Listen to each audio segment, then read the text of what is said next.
BookTok convinced me to read some of its most popular books as a woman in my 40s. And I'm not going to lie, some of these were absolutely worth the hype. And one of them, I genuinely want my time back.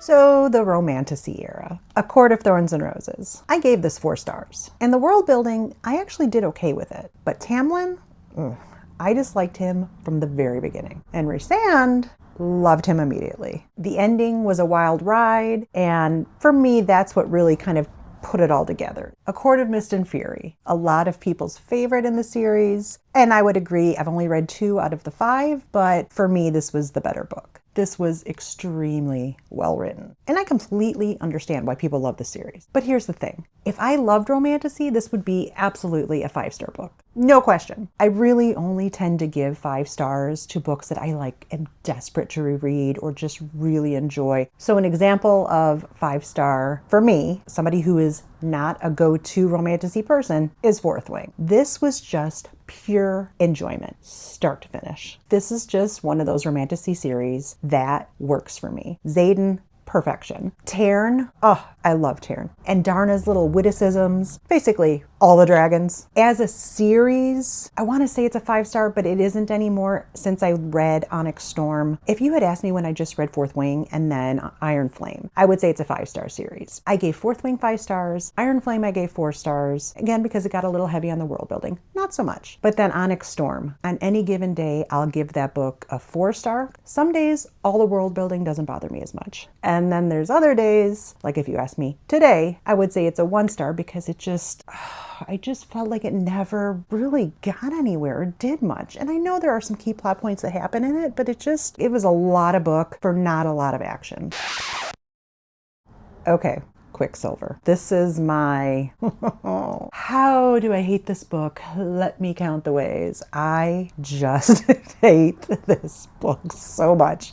I'm sorry for everybody who loves it, and your love for it is valid for you. It's just not for me at all. I don't even know how to explain how much I hate this book. I tried it once, put it down. I tried it again and used an Audible credit, thinking for sure that'll do it. No. Just no. Once I started the Audible, I started to think, God, am I missing something here? I should have trusted my first instinct. I don't say this lightly, but I have never wanted my time back from reading a book as much as this. And I think this is when that instinct to DNF, you should listen to the instinct that your brain is telling you, DNF, DNF, DNF. It's okay. If it's not for you, it's not for you.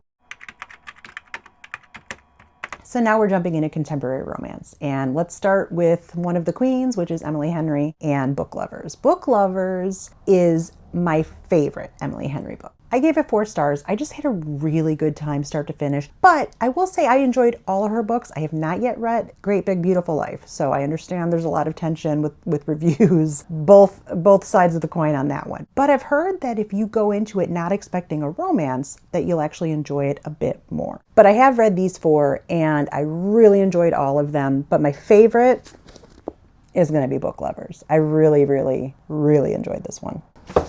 Let's face it, even when her books aren't perfect, they're still enjoyable. The next BookTok area I'm going to say would be emotional damage. And for that, you need look no further than Binding 13. By the end of the first chapter, I forgot that I prefer books with older main characters. The story is just compelling, sweet, and gut-wrenching. For sure, gut-wrenching. If you haven't read it yet and you want to know what an emotional roller coaster is, just buckle in. That's all I can say. Get ready to buckle in. But this is a rare 5-star for me. All-time favorite energy? I don't need to look any further than Pucking Around. In the world of heated rivalry, game changer energy, which is warranted, don't get me wrong, my favorite, my OG, is going to be Pucking Around by Emily Rath. I love those characters so much. And listen, this is not high literature. I get that. But it makes me feel everything. all the things. And what I love most, it's not even the spice, which is legendary. It's the characters. I have read every single follow-up, which are Pucking Ever After 1, Pucking Ever After 2. I just love them. I need to spend more time with them. Each of the books in the series, people are dropping in from other books, and so you're constantly getting little tidbits about them after the fact. And I could drag out books about this group of characters, 10 more books, and I will read them. As far as the BookTok recs, for my kind of mid, I'm going to go with Sunrise on the Reaping. As a read, I gave it 3.5 stars. Haymitch's backstory, absolutely tragic. Haymitch has the hardest story of all the characters in Panem. It's unfathomable, and I love being able to at least experience what makes him the way we find him at the beginning of Hunger Games. To me, no character in all of Panem has reason to hate President Snow more than Haymitch Abernathy. Hands down. His story is just the absolute definition of gut-wrenching. This story moved really fast. It was great to kind of see a different version of the games. Wyrus and Beatty, like all the characters that you kind of get to see the beginning of them. I loved all of that. I just think this is going to be one of the rare, and I don't say this like almost ever, this is going to be one of the rare books that is going to make an even better movie. I remember reading Catching Fire way back when it was new and thinking how much I couldn't wait to visualize everything that happens. That's how I feel about Sunrise and the Reaping. I am really excited to see what they do with this as a movie. If you're not sure if you want to read it or not because you weren't a fan of Songbirds and Snakes, I promise you this is much more like Catching Fire in the original Hunger Games. If that's a reason that's held you back from reading this, have no fear. Jump in.